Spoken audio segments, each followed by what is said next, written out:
We're starting with Egyptian foot. Big toe is the longest, every toe after it steps down in a clean, neat slope, like descending stairs, an orderly diagonal line from big toe to pinky. And about 50 to 60% of you are looking at that right now going, yep, that's me. Here's why that shape exists. Flat terrain, open landscapes, environments where survival didn't go the fastest. It went to whoever could keep moving the longest without falling apart. Persistence hunting. You don't outrun the antelope, you just don't stop. You follow it for miles at a steady pace until it overheats and gives up. And that requires a foot that wastes as little energy as possible per stride, which is exactly what the descending toe gradient delivers. Your weight rolls forward in a smooth, sequential wave every single step. It's so biomechanically optimized that it's literally what shoe designers base their templates on. The Egyptian foot is the factory default. The hidden advantage? Endurance economy, doing more with less, for longer, without drama. Now here's where it gets personal. And I promise this isn't foot-based astrology. A foot built for deliberate, energy-efficient movement produces a deliberate personality. The I'm not committing until I've done the math person. That's not indecision. That's your persistence-hunting ancestor running a calorie cost-benefit analysis before the chase. You're not overthinking, you're optimizing. Evolution just didn't get the memo that the antelope is now a restaurant menu item. Now, if the Egyptian foot is the long game strategist, the next shape completely breaks the rules. Greek foot. The Greek foot, also called Morton's toe, has one defining feature. The second toe is longer than the big toe. And before you say so what, understand that this breaks something fundamental about how a foot is supposed to work, and then turns that break into an advantage so specific that modern podiatrists, biomechanics researchers, and elite athletics coaches are still arguing about it. Here's the issue. In a standard foot, the big toe is the primary power driver. It's the launch pad. When you push off the ground, the force is supposed to travel up through that big toe and propel you forward. But in the Greek foot, the second toe is longer, which shifts the pressure point laterally, slightly off-center. Structurally, this looks like a glitch until the terrain gets complicated. In mountainous, uneven, rocky environments, think ancient Greece, which, shockingly, is exactly where this shape shows up most. Explosive lateral movement became the difference between catching prey and becoming it. The slightly off-center push-off of the Greek foot generates more torque, more rotational force, and dramatically better lateral stability than the Egyptian foot's clean forward roll. Sprinters, footballers, and basketball players disproportionately show this toe configuration. The glitch is a feature. It just needs the right terrain to prove it. The hidden advantage? Explosive adaptability. The ability to read a situation and move before the plan is fully formed. The downside, and there is a very real one, is that Morton's toe is genuinely linked to higher rates of knee, hip, and lower back issues in modern life.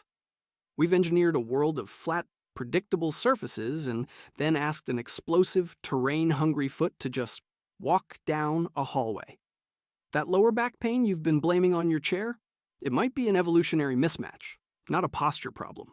The fix isn't a lumbar cushion. It's varied terrain, incline walking, and surfaces that actually challenge what your foot was built for, which makes the personality profile make complete sense.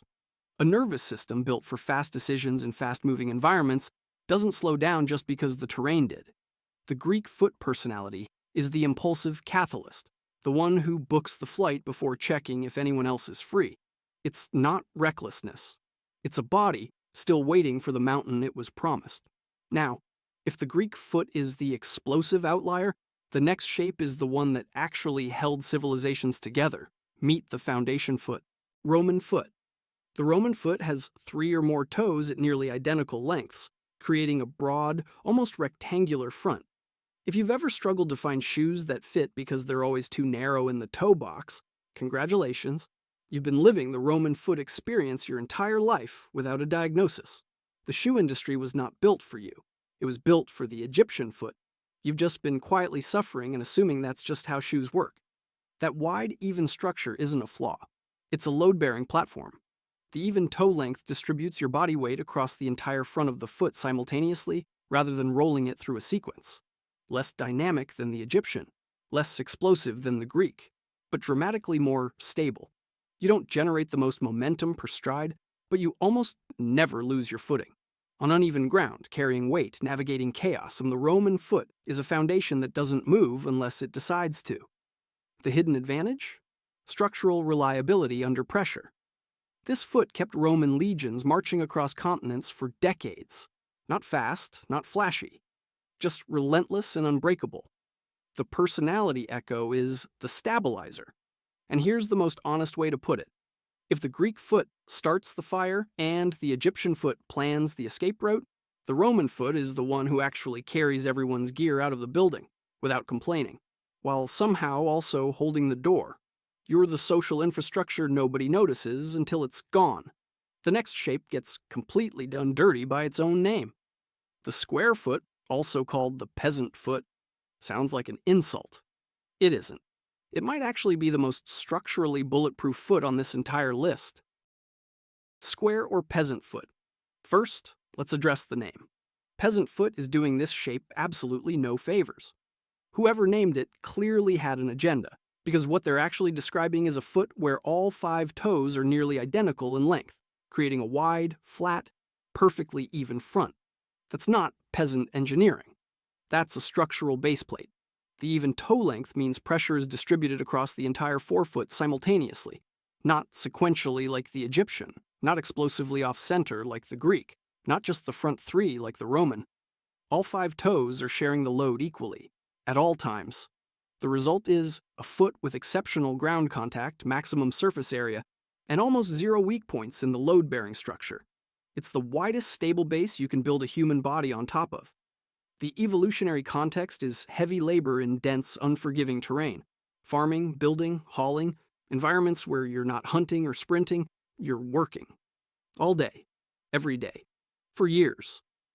The square foot doesn't generate explosive power or efficient forward momentum. It generates something more valuable in those conditions. It doesn't fail. It absorbs load, resists fatigue, and keeps functioning long after a more specialized foot would have given out. The hidden advantage? Indestructible endurance under load. Here's the modern life problem, though. A foot built to anchor and absorb tends to feel exactly like that in daily life. Heavy, stiff, slow to get moving in the morning.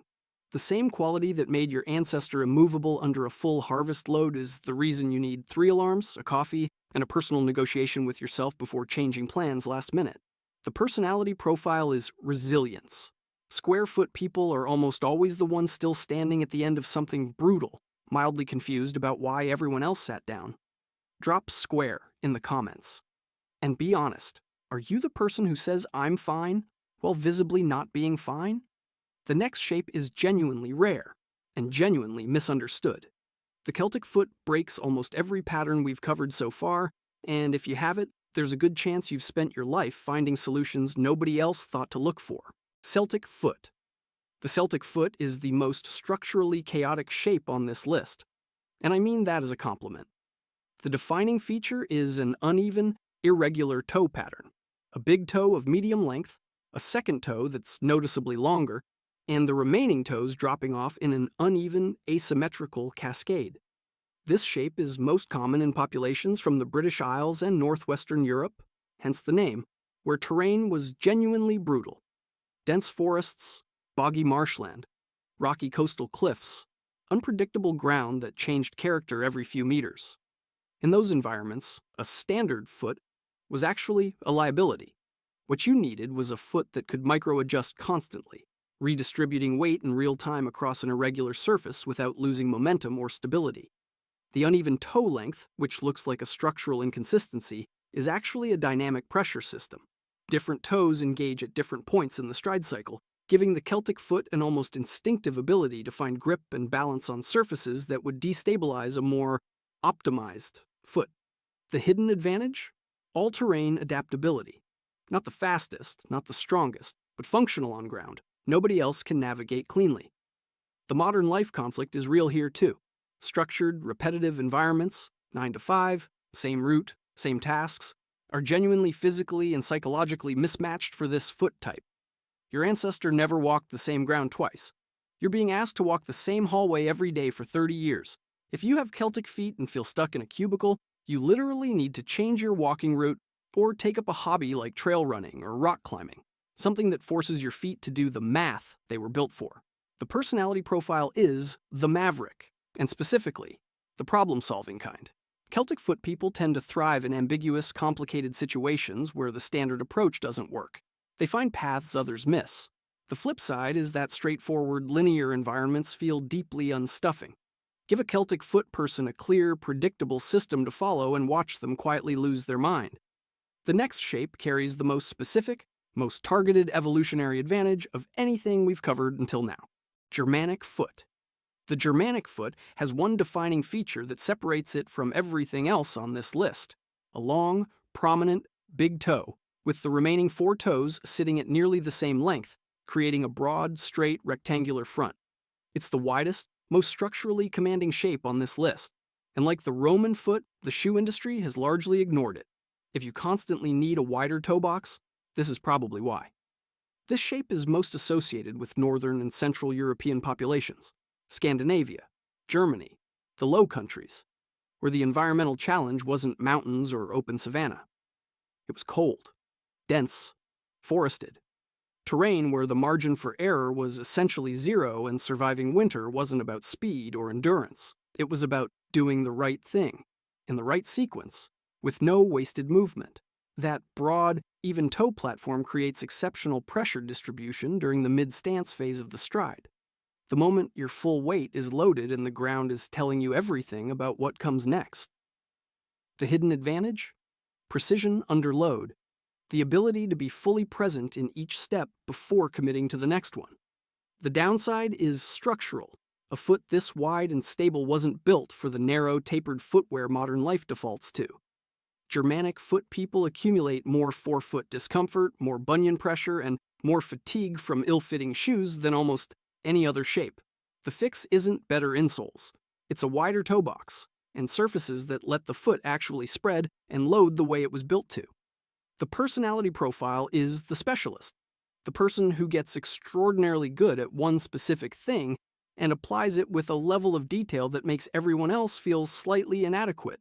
It's not perfectionism for its own sake. It's a nervous system calibrated to treat every surface as potentially dangerous until confirmed otherwise. Your ancestor couldn't afford to assume the ice would hold, so they checked. Every time. The blind spot? A precision-calibrated system struggles enormously with good enough. So, now that you know what each foot shape was built for, look at your friends. If you've got a Greek catalyst, a Roman foundation, and a Germanic specialist, you're not just a group of friends. You're a perfectly balanced evolutionary survival unit. The question is, are you using those traits to navigate the modern world, or are you fighting against them? Drop your full team combo in the comments, and I'll see you in the next video.